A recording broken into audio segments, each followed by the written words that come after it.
All right, now the terms head boy and head girl is exclusionary to those who don't identify as male or female.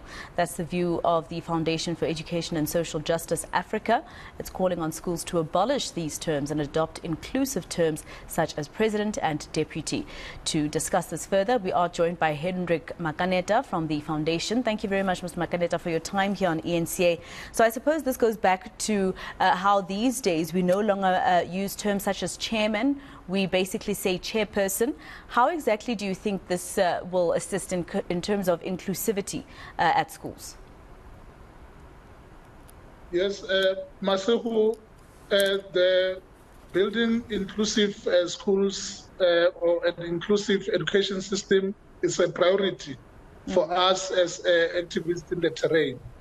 And it is for this reason that we have called on government to consider scrapping the use of head boy and head girl in some of the schools that are being used, as these concepts do not include some of the transgender learners and the LGBTQ community.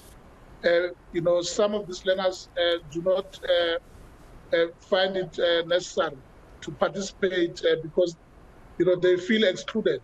You'll agree with me that there are learners who are biologically girls, but physically and otherwise they may appear to look like boys. And many of these learners want to actually, they don't want to be associated with the term girl. They consider themselves boys. So we think that it's about time that this concept of head boy and head girl must be done away with for the purpose of inclusivity.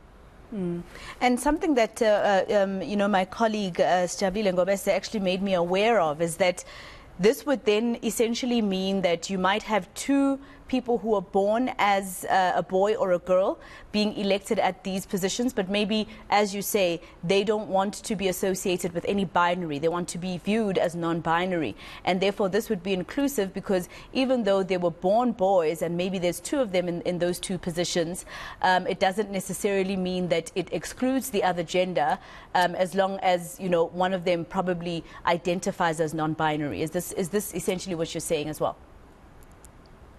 Yes, essentially.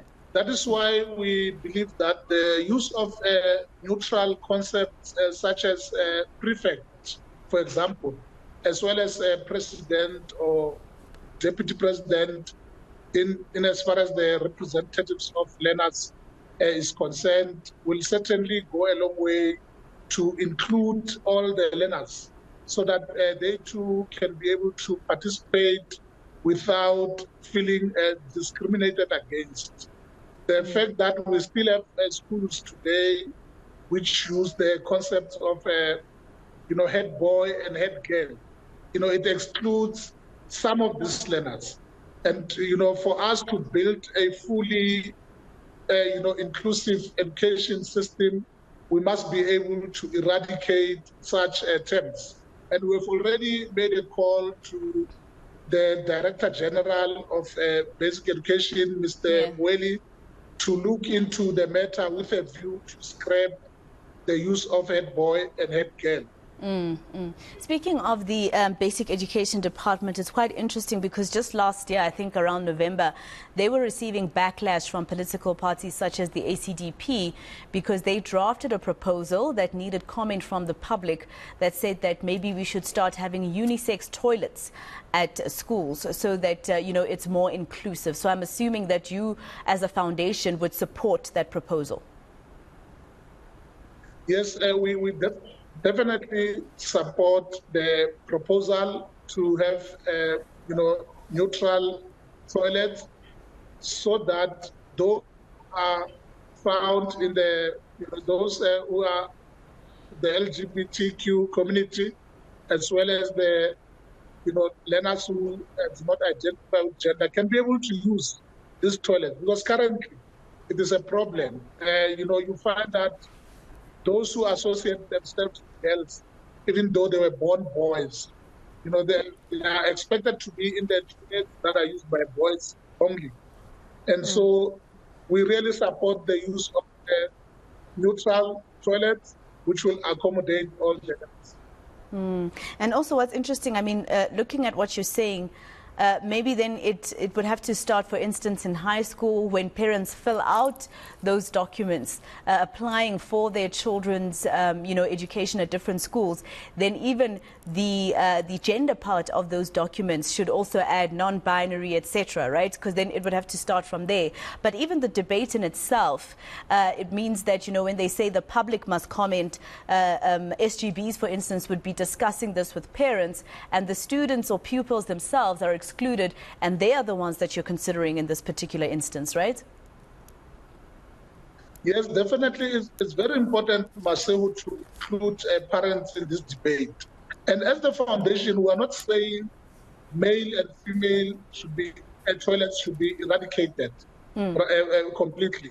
We are saying that we should actually have neutral toilets in addition to male and female, so that those who still want options. Male toilets can be able to do so. And those who don't want to be in male or female, they too should be able to be catered for. So that all learners can be included as we build an inclusive terrain of education. And Mr. Makaneta, just very quickly before I let you go, what is your response to those, for instance, who are saying we're moving just a bit too quickly?